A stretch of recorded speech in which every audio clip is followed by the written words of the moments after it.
Quelle est l'expression du soi, l'être intérieur renouvelé? Maintenant, 3 choses sont toujours là, la foi, l'espérance et l'amour. Mais la plus grande des 3, c'est l'amour. Mes actes expriment-ils ma parole?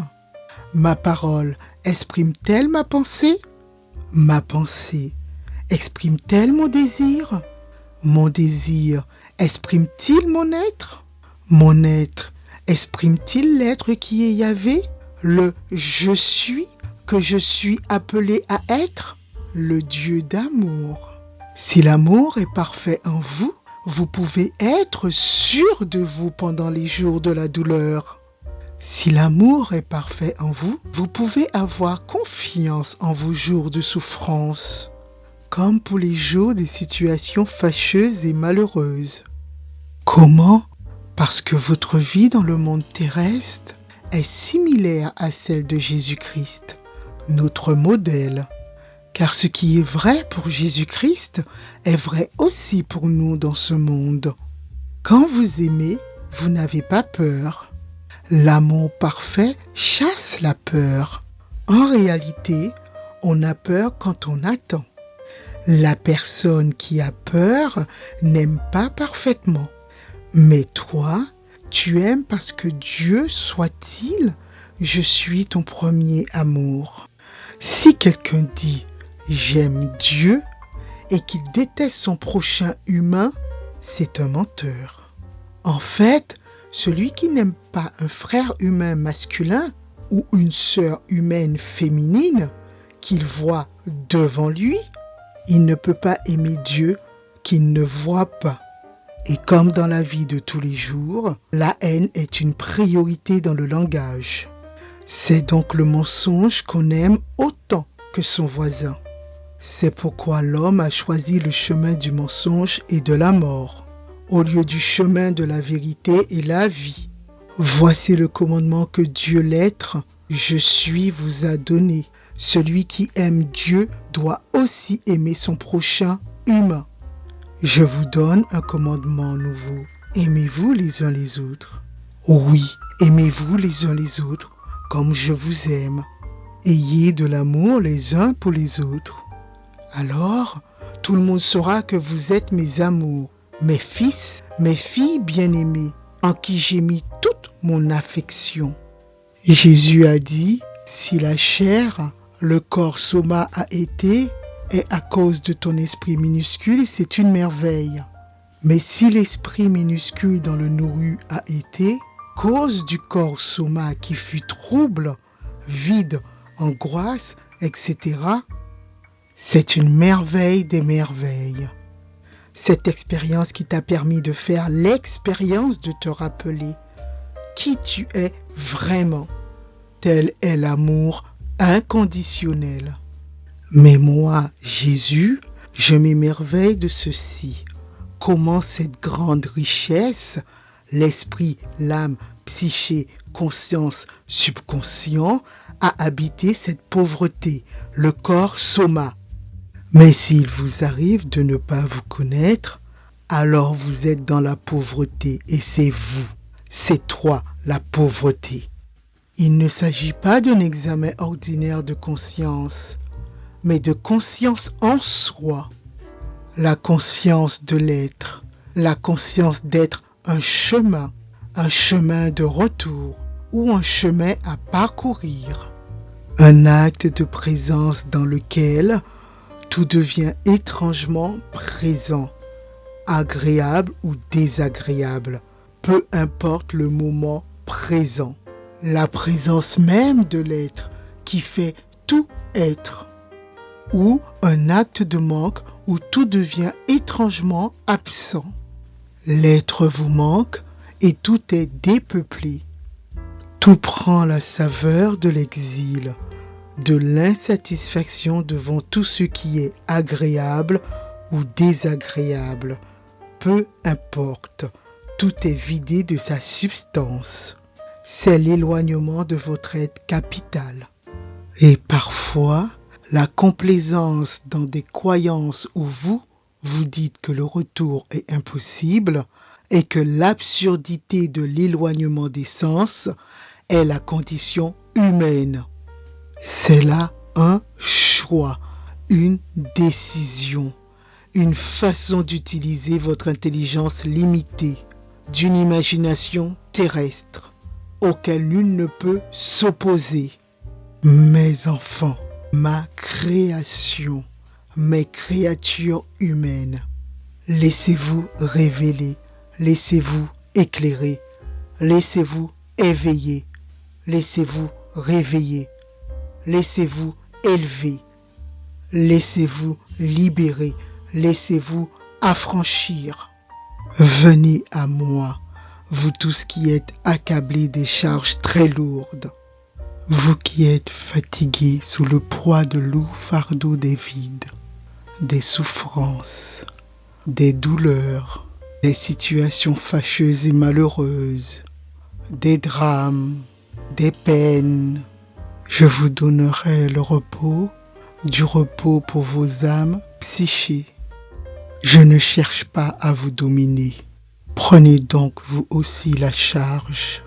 Jésus parle ici de la nouvelle façon de vivre qu'il propose. Elle ne rend pas les gens esclaves.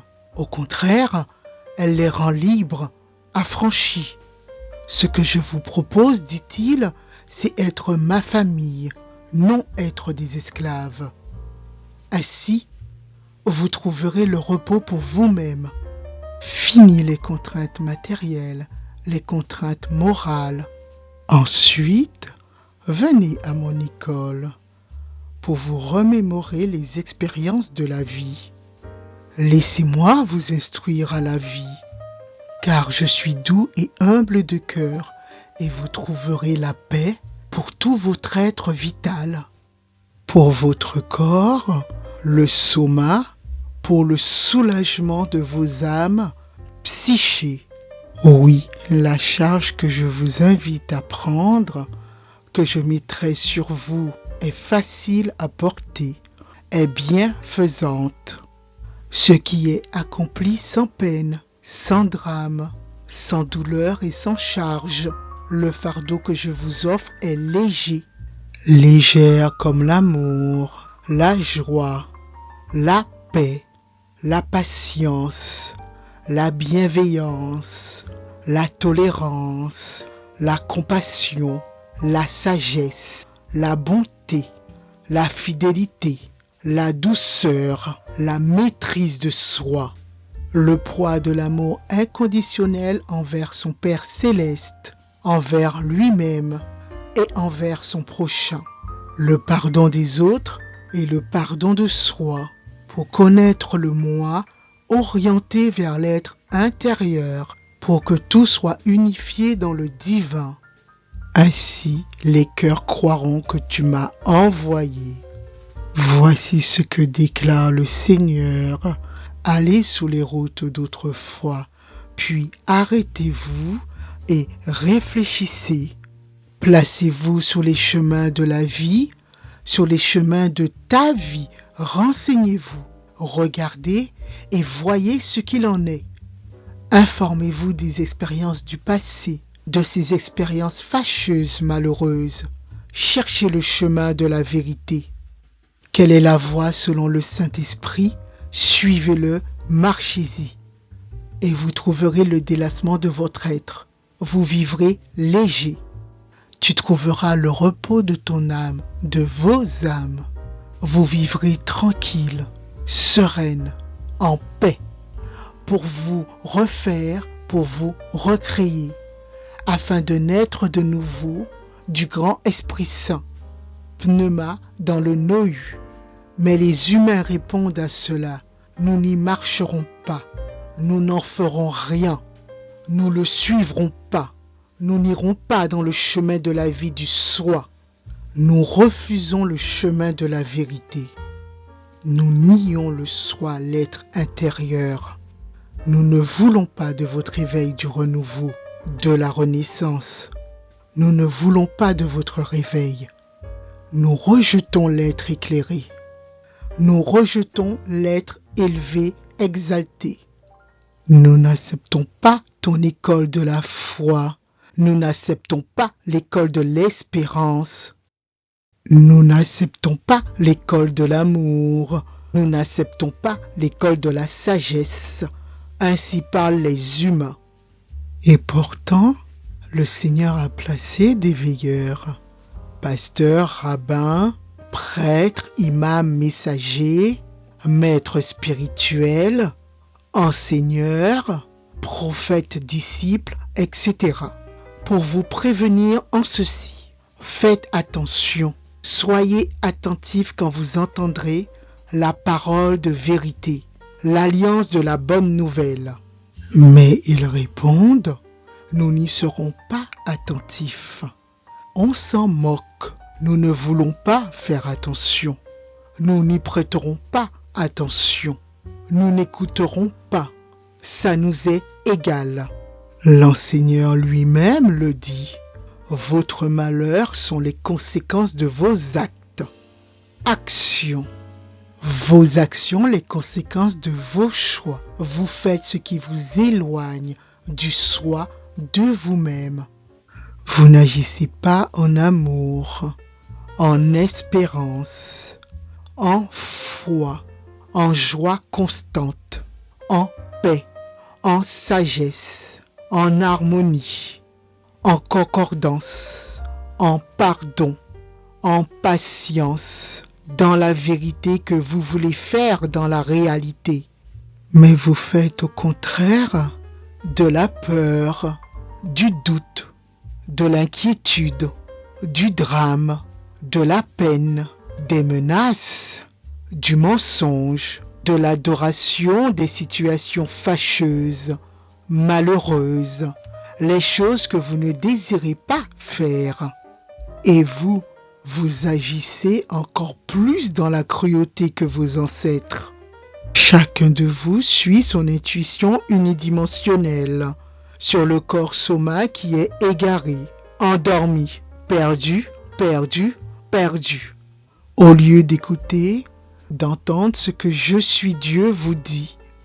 L'enseigneur, sans complaisance, mais avec quel amour nous met devant notre liberté. Or, la puissance de l'espérance ne trompe pas. En effet, Dieu a répandu son amour dans notre cœur pour être libre en Jésus, avec Jésus, par Jésus, qui est notre exemple. L'Esprit Saint, il nous l'a donné afin que nous ne soyons jamais seuls, ni délaissés, ni abandonnés. Ce n'est pas vous qui faites le chemin, mais c'est vous qui donnez l'orientation à ce chemin. Un homme seul choisit le chemin qu'il veut emprunter, sans l'intervention d'une force externe de son moi. Il est temps de passer à autre chose. Il faut que tu te débarrasses des fardeaux, des drames et des peines, avant de trouver ta propre route. Venez à moi, vous tous qui êtes fatigués et chargés des fardeaux, des drames et des peines, et moi, je vous donnerai du repos pour vos âmes. Ceci est votre pouvoir, celui de vous guider, de vous diriger par choix et décision. Et cette grande puissance génère de grandes responsabilités et une grande aptitude à comprendre les conséquences. L'esprit est toujours libre, seulement si tu le choisis. Il est temps de changer de route. Toutes les routes ont une chance de conduire vers le grand chemin, mais avant, il y a beaucoup de croisements. S'il s'avère que tu sois perdu, égaré, endormi, pour faire tes choix et prendre tes décisions, je suis toujours là en la personne de mon Esprit Saint, mon souffle sacré, qui est en toi, afin de te rappeler qui tu es. Chacun pense agir toujours correctement, mais le Seigneur examine le fond du cœur. Le Seigneur voit la conduite de chacun. Il observe toutes les actions. Le monde n'a peut-être pas de sens, mais il vous a laissé le pouvoir de lui en trouver un. l'Esprit Saint m'aide à donner un sens au monde. Il faut sans doute du courage pour le vouloir du cœur. Sincèrement, cela nécessite avant tout beaucoup d'imagination, de foi et d'énergie de pensée. Cette belle imagination de foi, d'espérance, d'amour dont témoignent certaines pensées, décrites comme des folies par ceux qui ne les écoutent pas, par ceux qui ne savent pas. Et pourtant certaines poésies, certaines chansons, certains films, certains livres, certains messages angéliques et la plupart des grands textes sacrés proclament un suivi imaginatif marchant en harmonie, en relation avec l'Esprit Saint, dans une liberté de connaissance divine de tout ce qui est. La maladie et le mal-être humain sont des contraires de la santé et du bien-être. Et c'est à votre ordre que cela se manifeste dans votre réalité. Vous ne pouvez pas tomber malade sans vous rendre malade à un certain niveau. Et vous vous rétablissez immédiatement. Il suffit de décider. Ta foi t'a déjà guéri. Les profondes déceptions personnelles sont des réactions que vous avez choisies. Les calamités mondiales sont les résultats d'une conscience mondiale voulue puis décidée. Dieu n'en est rien responsable comme l'on veut vous faire croire, avec les propos que c'est Dieu qui punit, qui châtie ou prend vengeance, qui éprouve. N'oubliez pas que c'est l'humain qui a répondu à Dieu, que son alliance de vérité, de liberté, d'éveil, de renaissance, pour entendre et écouter la bonne nouvelle, qu'ils ne prêteront aucune attention, qu'ils s'en foutent, qu'ils ne t'écoutent pas et qu'ils s'en fichent. Ce sont leurs choix et leurs décisions en conscience planétaire. Ce Dieu qui se venge, ce Dieu qui éprouve, ce Dieu qui châtie, ce Dieu qui punit, il est un Dieu inférieur à l'unique vrai Dieu d'amour. Il est un piètre Dieu. Pourquoi? Parce que le Je suis Dieu qui est celui qui est en tout être est l'amour véritable. Il est l'amour patient, l'amour serviable, l'amour qui n'est pas envieux jaloux, l'amour qui ne se vante pas, l'amour qui ne s'enfle pas d'orgueil, l'amour qui ne se met pas en colère, l'amour qui ne se souvient pas du mal, l'amour qui ne se réjouit pas de l'injustice, l'amour qui ne fait rien de malhonnête et de honteux, l'amour qui ne cherche pas son intérêt, l'amour qui ne s'irrite pas et qui n'éprouve pas de rancune, l'amour qui ne se réjouit pas du mal-être, qui ne médite pas le mal, l'amour qui ne tient pas compte de la cruauté, de la méchanceté. Mais c'est l'amour qui se réjouit de la vérité de l'amour pour son prochain, l'amour du pardon, l'amour qui croit tout, qui espère tout, qui supporte tout dans le sublime et l'absolu. La puissance de l'amour fait face à tout. Garde la foi dans l'amour et persévère. L'amour est éternel. L'amour ne succombe jamais. L'amour ne disparaît jamais. Le Créateur, je suis l'essence pure de l'amour. Comment pourrait-il être responsable des situations fâcheuses, malheureuses, des calamités, des souffrances sur terre?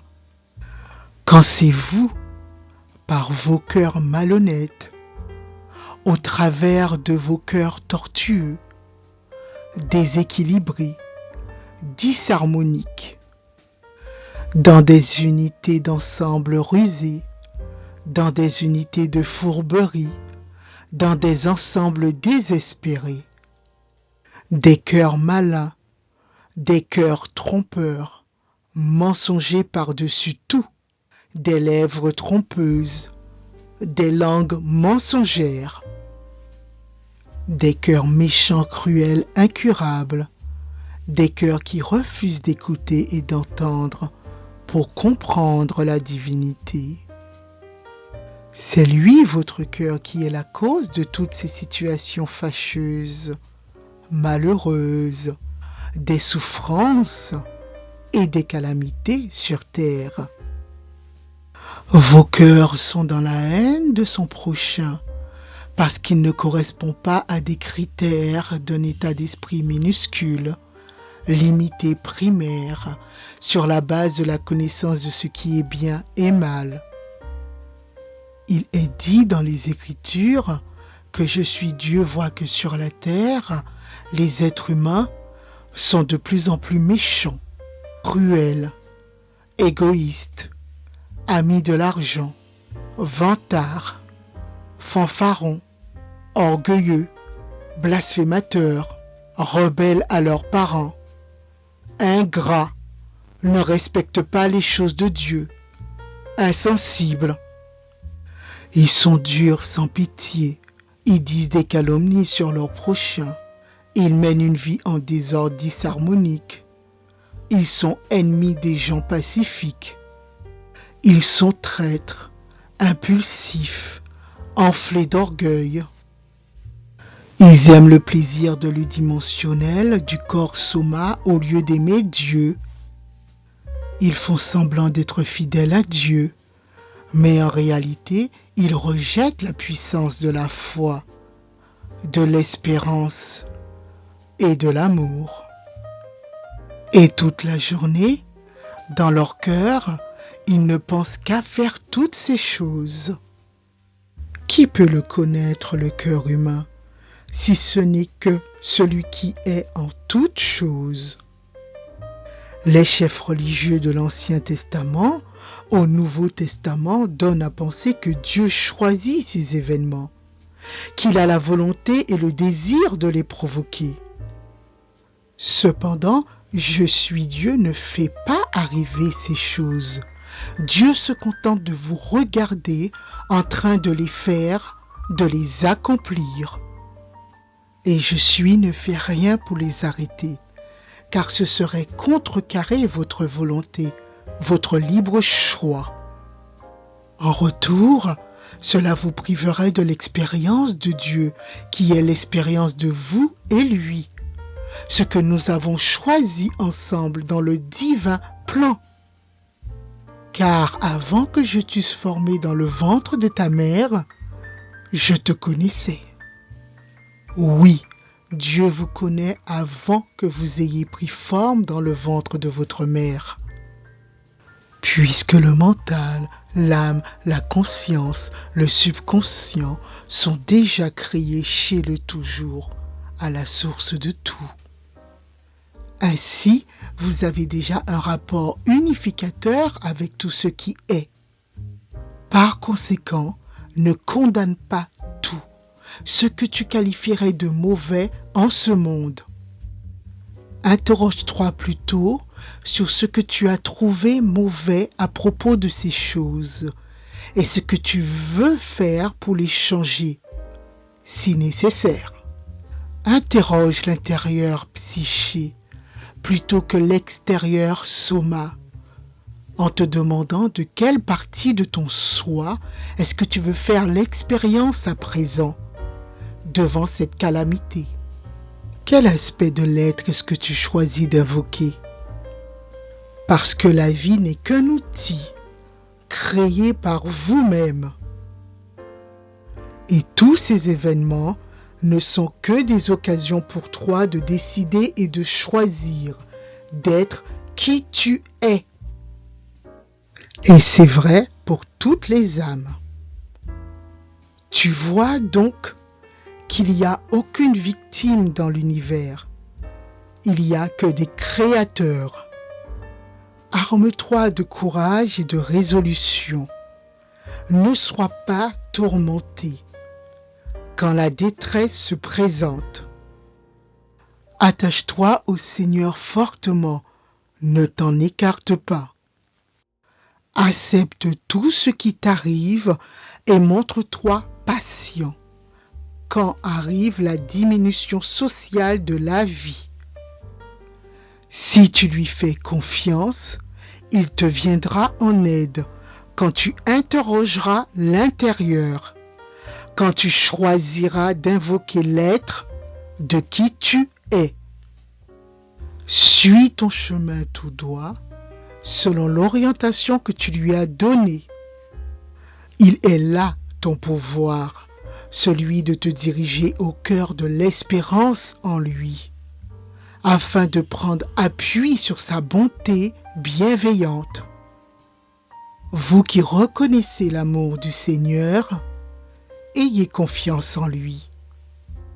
Attendez avec espoir qu'il vous donne ses bienfaits, qu'il vous donne la source d'une joie sans fin éternelle dans sa bonté, dans sa fidélité. Comprenne qui pourra. Celui qui ne veut pas comprendre, rien ni personne ne pourra lui faire comprendre. Ils ont endurci leur cœur de peur de comprendre. Celui qui a des oreilles pour écouter, des yeux pour voir, alors regarde, entend pour comprendre.